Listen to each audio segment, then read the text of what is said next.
Hello everyone, how are you? I hope that you all are fit and fine.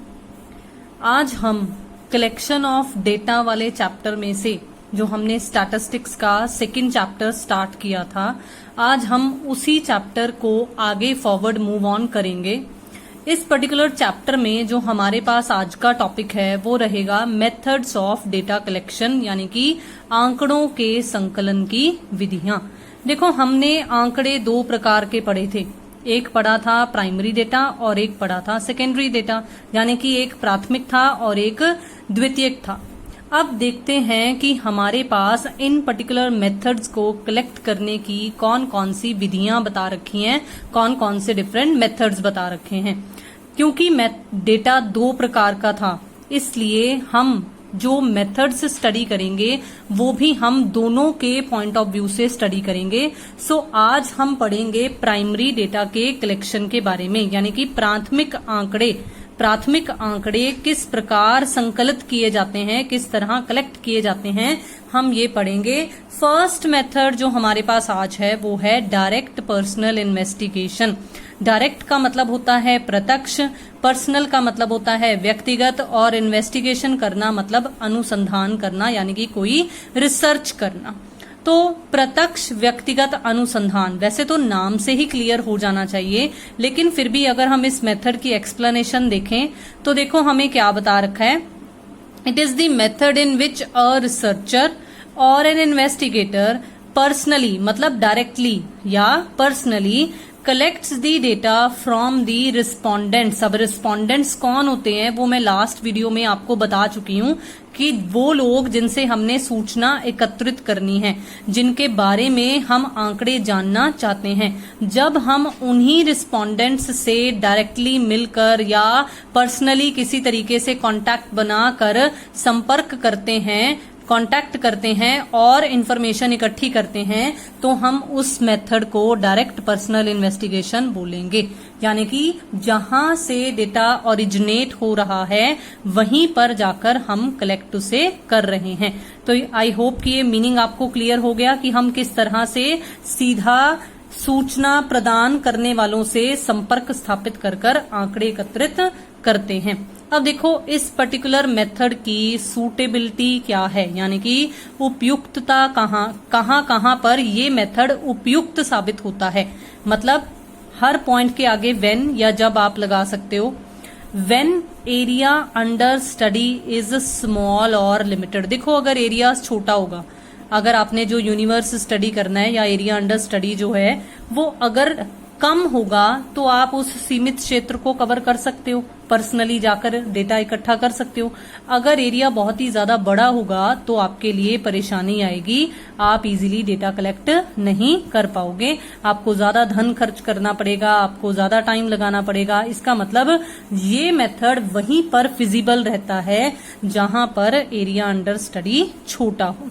Second देखो क्या है, high degree of accuracy या originality is required.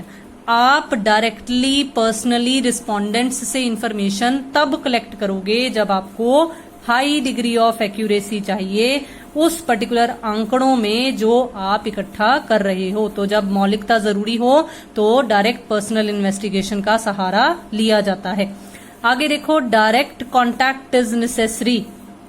कुछ informations ऐसी होती हैं जो सिर्फ हमें रिस्पोंडेंट ही बता सकता है, रिस्पोंडेंट के अलावा और कोई नहीं बता सकता है।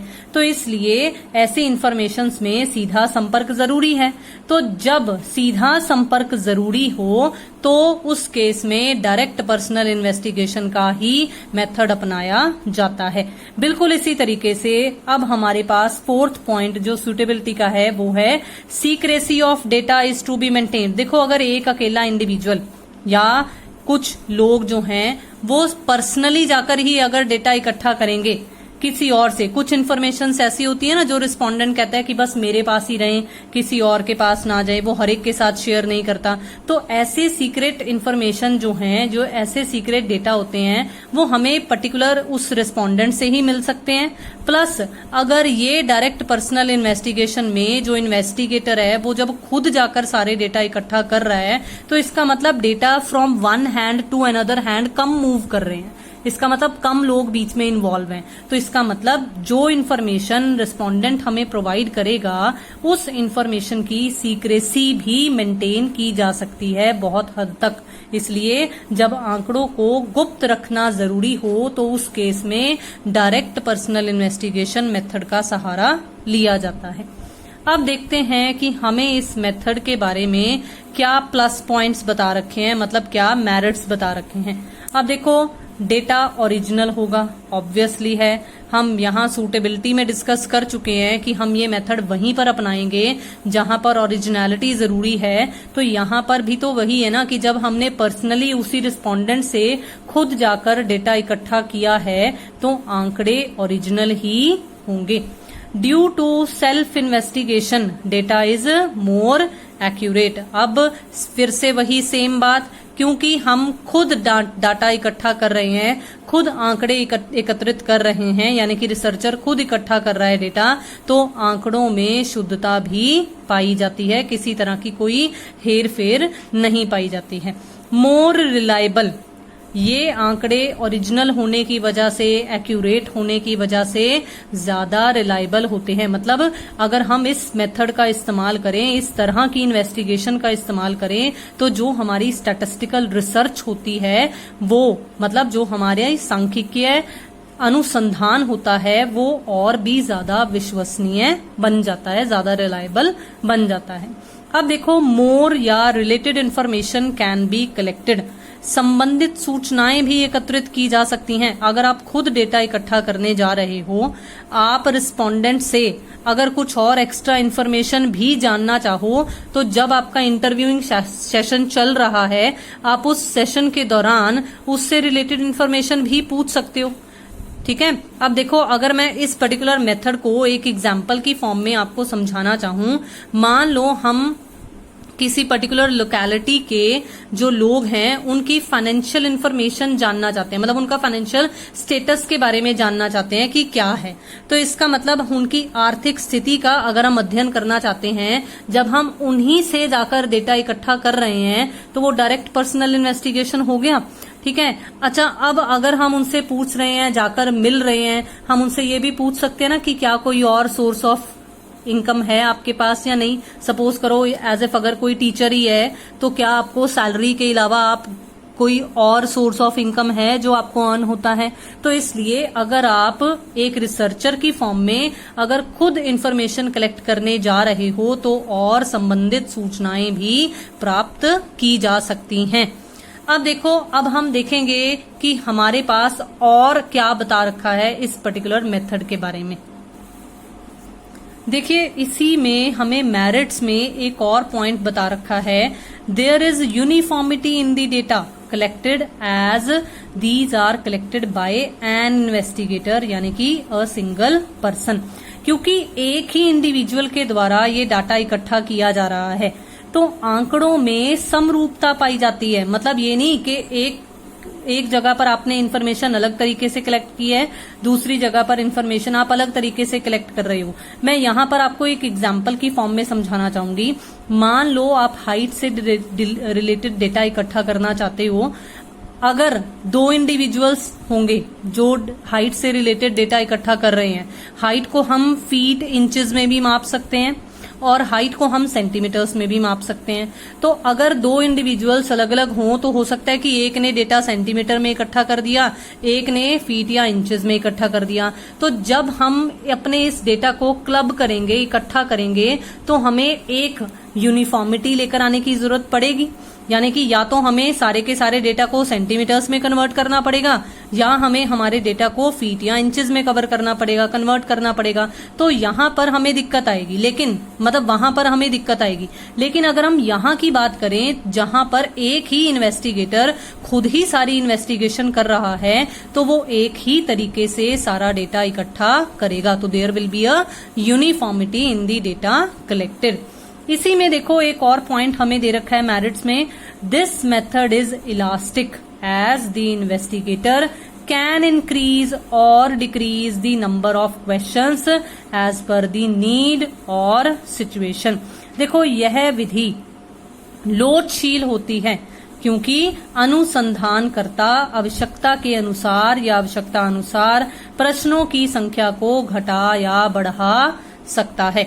ऑब्वियसली है कि अगर आप किसी इंडिविजुअल से पर्सनली जाकर जब मिलोगे, आपको फाइनेंशियल कंडीशन के बारे में अगर इन्फॉर्मेशन जाननी है, आप अगर किसी के घर पर जाकर या उससे पर्सनली जाकर मिलोगे तो कुछ देखने पर भी अंदाजा हो जाता है कि इंडिविजुअल आपको कैसा रिस्पॉन्स देगा या कोई पर्टिकुलर क्वेश्चन उसके लिए फिजिबल है या नहीं है। तो उस क्वेश्चन को घटाया जा सकता है या अगर कुछ और एक्स्ट्रा क्वेश्चंस पूछने की जरूरत है तो वो एक्स्ट्रा क्वेश्चंस ऐड ऑन किए जा सकते हैं। तो इसलिए ये मेथड एक स्कोप ऑफ चेंज यानी कि इलास्टिसिटी दे रहा है एक इन्वेस्टिगेटर को। अब देखते हैं कि इस पर्टिकुलर मेथड के डीमेरिट्स क्या हैं, यानी कि अगर कुछ गुण हैं हमें बताए तो इसके दोष क्या क्या हैं। देखो, सबसे पहला दोष तो बहुत ही आसान है। हमने पढ़ा था कि ये मेथड वहां काम आता है जब हमारा एरिया ऑफ स्टडी या हमारी जो फील्ड है या यूनिवर्स है जिसके बारे में हम इंफॉर्मेशन इकट्ठा करना चाहते हैं वो छोटी हो। इसका मतलब ये बड़े क्षेत्रों में उपयुक्त नहीं होगा। उसके बाद देखो, it is very much expensive. इसमें आपको मेहनत भी ज्यादा करनी पड़ेगी, धन भी बहुत खर्च करना पड़ेगा, टाइम भी बहुत देना पड़ेगा। इसका मतलब ये खर्चीली है, इसमें ज्यादा खर्चा करना पड़ता है। Personal biasness of the investigator may give wrong results. अब देखो, इन्वेस्टिगेटर एक से इंफॉर्मेशन इकट्ठी कर रहा है, दूसरे से भी वही इंफॉर्मेशन इकट्ठी कर रहा है, लेकिन अगर दूसरा इंडिविजुअल जो है वो उसके नोन में है तो हो सकता है वो उसके साथ कोई पक्षपात कर दे, हो सकता है कि वो उसके साथ कुछ बायसनेस कर दे। तो इसलिए यहां पर इन्वेस्टिगेटर की तरफ से किसी तरह की अगर कोई बायसनेस हो जाती है तो हमारी रिसर्च के गलत नतीजे निकल सकते हैं।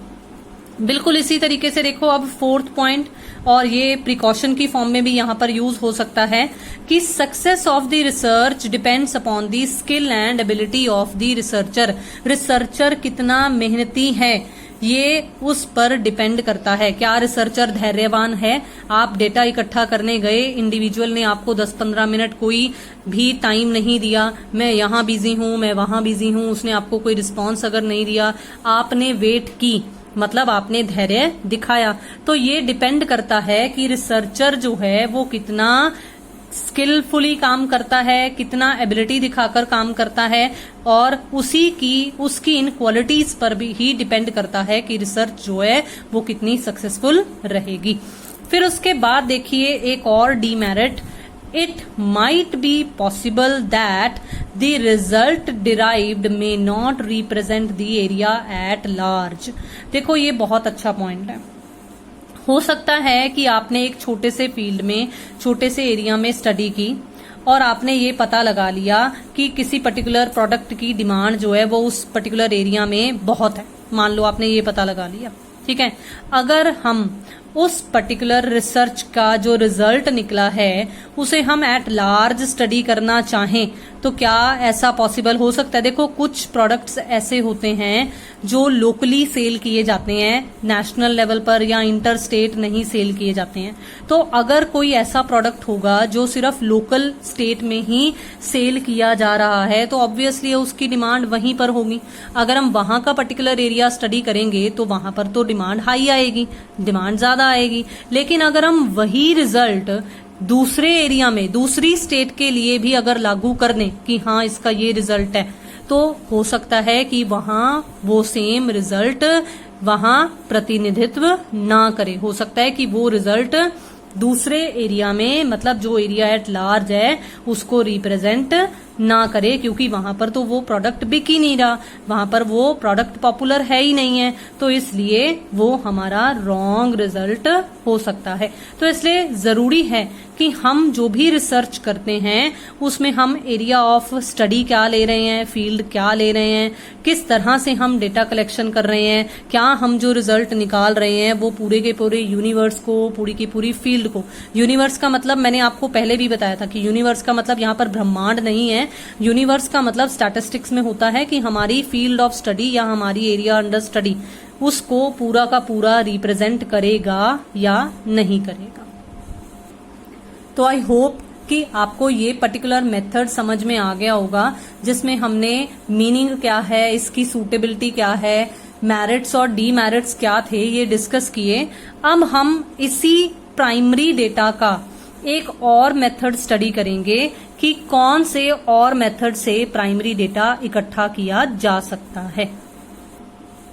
देखिए, सेकंड मेथड है इनडायरेक्ट ओरल इन्वेस्टिगेशन, यानी कि अप्रत्यक्ष मौखिक अनुसंधान। अब इस मेथड में क्या होता है कि जो रिसर्चर होता है या जो इन्वेस्टिगेटर होता है वो डेटा कलेक्ट तो कर रहा है, लेकिन इनडायरेक्ट मैनर में कलेक्ट कर रहा है और ऐसे पर्सन्स से वो इंटरव्यू कर कर डेटा इकट्ठा कर रहा है जो उस ओरिजिनल पर्सन जिसके बारे में हम आंकड़े एकत्रित करना चाहते हैं उसके साथ क्लोज नोन में आते हैं। मतलब उसके नोन है, मतलब हम किसी थर्ड पार्टी से इकट्ठा कर रहे हैं डेटा। तो these persons are known as, अब ऐसे पर्सन्स को क्या कहा जाता है, ऐसे पर्सन्स को विटनेसेस कहा जाता है। तो इस विधि के अनुसार एक अनुसंधानकर्ता जिस व्यक्ति से या जिस समस्या के बारे में आंकड़े एकत्रित करना चाहता हो उन्हीं से जानकारी प्राप्त करने की जगह या उन्हीं से प्राप्त करने की बजाय उनसे अप्रत्यक्ष रूप से संबंध रखने वाले व्यक्तियों से मौखिक पूछताछ करते हैं, मतलब इंटरव्यूइंग करते हैं, और ऐसे लोगों या ऐसे व्यक्तियों को साक्षी कहा जाता है।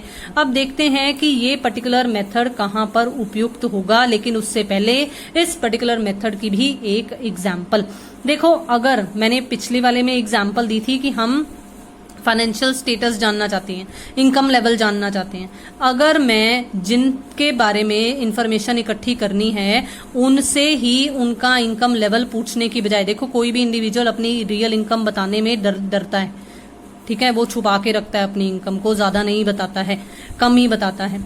तो अगर हम उससे पूछने की बजाय जहां पर वो काम कर रहे हैं उस फैक्ट्री में जाकर या उस ऑफिस में जाकर वहां से अगर हम डिटेल लेना चाहें, वहां पर जो उनके दोस्त हैं, मित्र हैं, कलीग हैं, अगर हम उन थर्ड पर्सन्स से इंफॉर्मेशन निकालें तो हम बोलेंगे कि ये इनडायरेक्ट ओरल इन्वेस्टिगेशन है।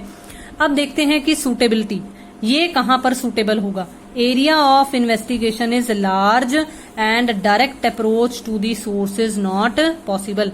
जब हमने अधिक एरिया कवर करना है और अधिक एरिया कवर करने के साथ साथ जिसके बारे में हम इंफॉर्मेशन इकट्ठा करना चाहते हैं उसके साथ सीधा संपर्क पॉसिबल अगर ना हो, प्रत्यक्ष संपर्क संभव ना हो, तो हम इस मेथड का इस्तेमाल करते हैं। When the respondent is not capable of providing information, जब सूचना देने वाला सूचना प्रदान करने में असमर्थ है, अज्ञान है उसे, या अगर वो पढ़ा लिखा नहीं है, कुछ भी इंफॉर्मेशन अगर हम उस रिस्पोंडेंट से नहीं इकट्ठा कर सकते हैं तो हम उस रिस्पोंडेंट से जुड़े हुए लोगों से इंफॉर्मेशन एकत्रित करना चाहेंगे। ठीक है, अगर कोई बीमार है, सपोज करो पैरालिटिक अटैक है, अब वो पैरालिटिक अटैक अगर उस इंडिविजुअल को आया है, वो नहीं बोल सकता है, तो डॉक्टर जो है वो किससे पूछता है कि इसकी कंडीशन किस तरह की है? ऑब्वियसली जो उसके रिश्तेदार हैं उनसे पूछता है ना। अगर सेम यही इसी तरह से हम कोई केस स्टैटिस्टिकल रिसर्च में लें तो हम बोलेंगे कि जब रिस्पोंडेंट केपेबल नहीं है सूचना प्रदान करने में तो हम ऐसी इंफॉर्मेशंस उसके साथ जुड़ी हुई थर्ड पार्टी के जरिए इकट्ठी कर सकते हैं। तो उस वक्त इनडायरेक्ट ओरल इन्वेस्टिगेशन का मदद ली जा रही है।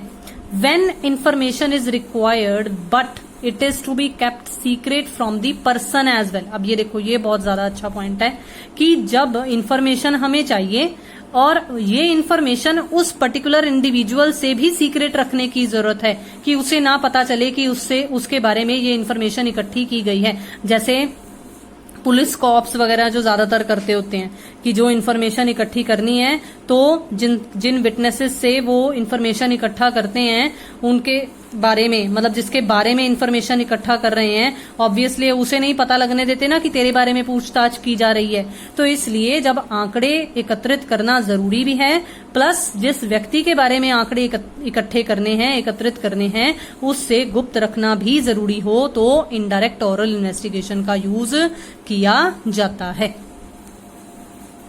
अब देखिए, अब हमारे पास मेरिट्स हैं।